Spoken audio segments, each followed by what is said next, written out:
What we're going to do now is we're going to show some other uses of transform, and these examples will also mix in some other STL algorithms such as copy and generate n. And it's just kind of some fun examples that'll illustrate how to use a bunch of different mutating algorithms in STL. So here's the program.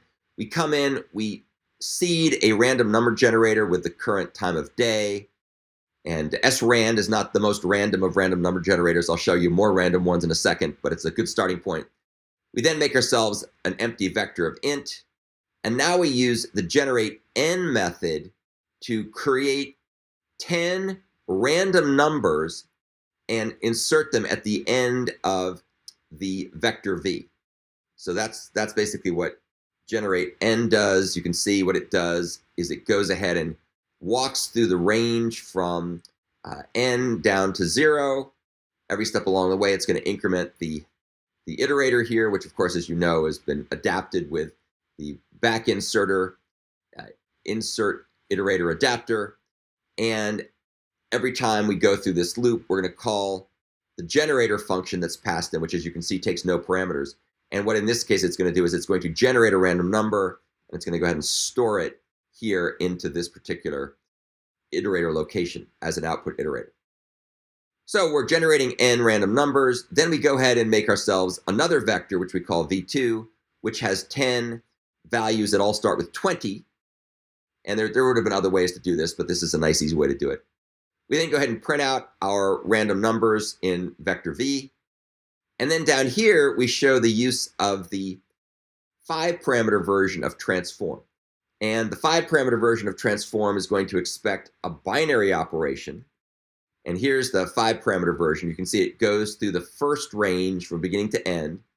And every step along the way, it applies the binary operation, which is passed in as a template parameter, of course, using a functor, binary functor. And it'll apply that binary functor to the current item in the first range and the current item in the second range, store the result into the output iterator, and then it goes ahead and increments the first range iterator by 1, the second range iterator by 1, and the result output iterator by 1. So it just scoots down the entire range, calling this operation. Now, in this particular case, we're going to go from our vector containing the randomly generated values from beginning to end, and we're also going to go through vector v2, which has the values 20 in every element. And so for every element, random and 20, we're going to compute the mod of the random number in v's range with the value 20 in v2's range. And we're going to store it back into v. So we're going to do this in place. We're going to do mod in place. We could also use the 4-parameter version of transform instead if we wanted to. And in this case, we just go through vector v from beginning to end. We do an operation that just takes each element in that range and mods it by 20. And then we go ahead and store that result back into v. Now, at any given point in time, it only makes sense to do one of these because otherwise we'll be modding ourselves into nothingness. So let's just comment this one out for now. So when I run it, it'll do something useful. But either of those approaches work. Notice this approach uses a binary predicate and a binary functor. And then down here, we use a unary functor and the 4-parameter version of transform. When we're all done, we print out what we've modded. We go ahead and sort in descending order using the greater functor. And then we finally write the results. So let's go ahead and run this code. And you'll see here we have a bunch of random numbers. We then go ahead and mod them by 20, and then we get the results you see here. And then we go ahead and sort them in descending order by using the greater functor to order things.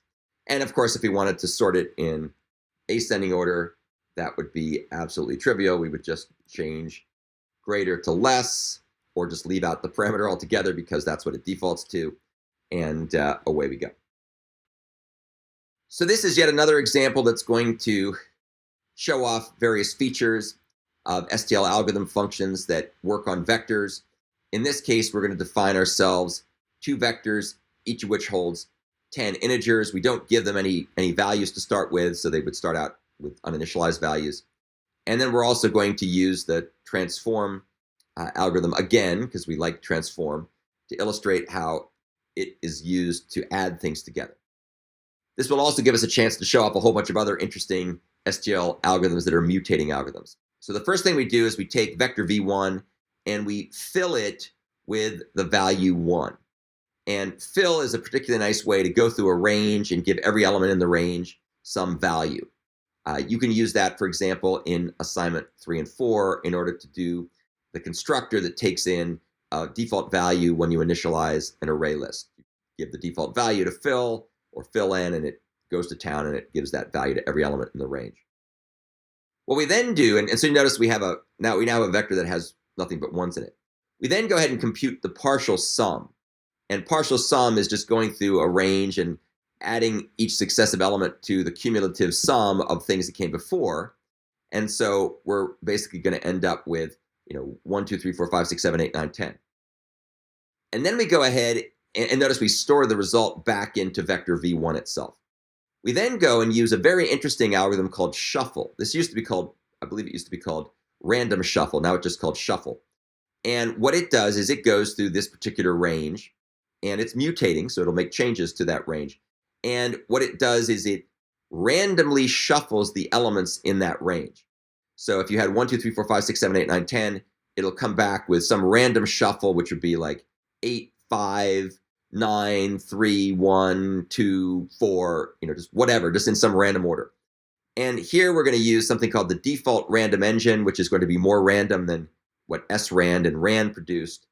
And we give it the current time of day to seed it. Then we go ahead and print out the results of our randomly shuffled partial sum vector. We now go through and fill up vector v2 with the value 2, and we do the partial sum of that. So that's 2 plus 4, 2 plus 2 is 4, plus 2 is 8, plus 2 is 10, and so on and so forth. Then we go ahead and do yet another shuffle. So here we're going to do a random shuffle on vector v2, and this time we're going to pass in this very interesting method which does some computations. It's a random number generator that does, it's called MT19937, and you can see here that it's the Mersenne twistor engine. So that's what MT stands for. And here we give it this random device seed. So now we're like really random. It's probably overkill for the simple example, but it illustrates a point that may come in useful at some other stage in your career as a C++ developer if you go that way. We then print out v2 from beginning to end, and then we go ahead and transform v2 by going through v1, which has been randomly shuffled, going through v2, which has been randomly shuffled, and then adding the elements together and storing them into v2. And then we go ahead and print out the contents of v2. So let's go ahead and run this code. And you can see that these are the random shuffles. And in fact, just for kicks, let's rerun that. So you can see every time I run this code, we're likely to get the elements shuffled in a slightly different way. And if you go back and watch the video and pause it, you'll see that each time they're arranged slightly differently. So we go through and we print out the random shuffle of 1 through 10. We print out the random shuffle of 2 through 20.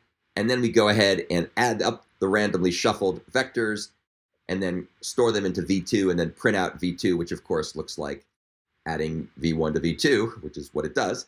And this illustrates, once again, the 5-parameter version of transform. So at this point, you've been exposed to a bunch of different examples of transform, which is a really cool algorithm. And then I've also got a chance to talk about other algorithms like partial sum and fill and shuffle and the random number generator and all those other kinds of good things. And we looked at sort in the previous example. So you've seen a bunch of different algorithms that are used to transform or modify or mutate, I guess is the right term, mutate the contents of the containers that they're working on.